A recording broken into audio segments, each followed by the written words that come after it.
Bonjour à tous, aujourd'hui nous allons voir comment créer un questionnaire avec Microsoft Forms.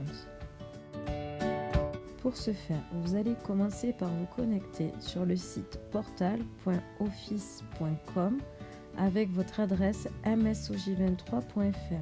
Si vous avez oublié votre mot de passe, n'hésitez pas à m'envoyer un message par e-message, je peux vous le réinitialiser. Donc vous rentrerez votre adresse, votre mot de passe, et ensuite, vous aurez la possibilité de rester toujours connecté en cochant bien l'option pour ne pas avoir à retaper le mot de passe à chaque fois. Ceci peut se faire sur votre iPad, mais aussi sur un PC si vous préférez.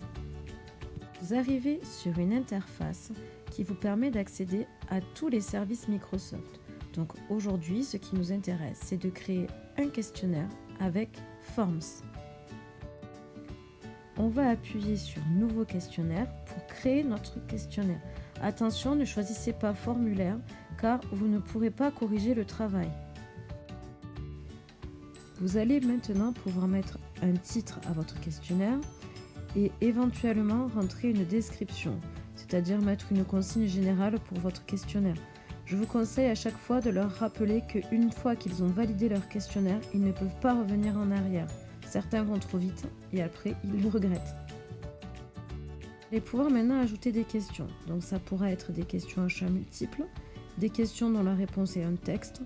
Bon, évaluation et date, on pense que vous ne vous en servirez pas. Ensuite, vous pouvez demander éventuellement un classement. Et chose très intéressante, vous pouvez leur demander de charger un fichier. Vous pouvez leur demander un fichier audio si vous êtes prof de langue par exemple, ou un fichier avec une photo pour récupérer un travail qu'ils auraient photographié. Attention toutefois, vous pourrez le consulter mais vous ne pourrez pas l'annoter. Si vous voulez pouvoir annoter avec un stylet par exemple les travaux que les élèves vous rendent, il vous faudra plutôt utiliser OneNote et regarder les tutos à ce sujet-là.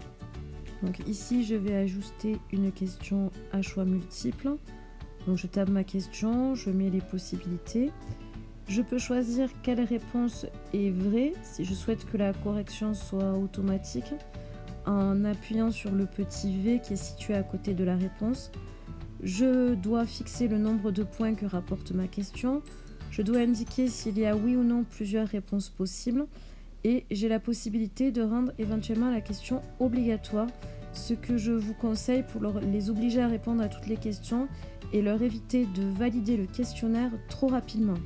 Avant de partager le questionnaire à vos élèves, vous allez devoir régler quelques paramètres.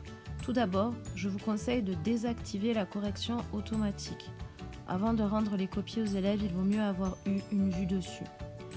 Ensuite, je vous demande de ne rendre vos questionnaires accessibles qu'aux élèves de notre établissement et d'enregistrer le nom. Je vous conseille de ne demander qu'une seule réponse par élève, sinon vous avez des élèves qui vont vous remplir plusieurs fois le questionnaire. Ensuite, je vous conseille d'autoriser les réponses dès le moment où vous créez votre questionnaire. Vous pouvez, si vous le souhaitez, choisir une date de début si vous le mettez très en avant sur École Directe. Mais néanmoins, ça me semble tout aussi simple d'accepter les réponses dès le début, ça évitera des soucis et des appels inutiles. Vous pouvez, si vous le souhaitez, modifier le thème du questionnaire afin qu'il soit plus joli à regarder. Et ensuite, vous allez pouvoir partager ce questionnaire. Donc pour le partager, il faut appuyer sur partager, puis il faut copier le lien. Et c'est ce lien-là que vous allez diffuser aux élèves. Vous le rendrez accessible uniquement aux membres de notre organisation. Donc vous allez ensuite le coller sur École Directe. Mais pour vous faciliter les choses et pour bien indiquer la procédure à suivre aux élèves, je vous ai préparé un texte à copier et coller à chaque fois que vous donnez un travail à faire sur Forms. Vous aurez juste à insérer votre lien à l'intérieur. J'espère que vous avez maintenant compris comment créer un questionnaire sur Forms et le partager. Je vous donne rendez-vous dans le second tuto qui vous permettra cette fois-ci de corriger les questionnaires rendus par les élèves et puis de les leur restituer. J'espère que vous allez bien et je vous dis à bientôt.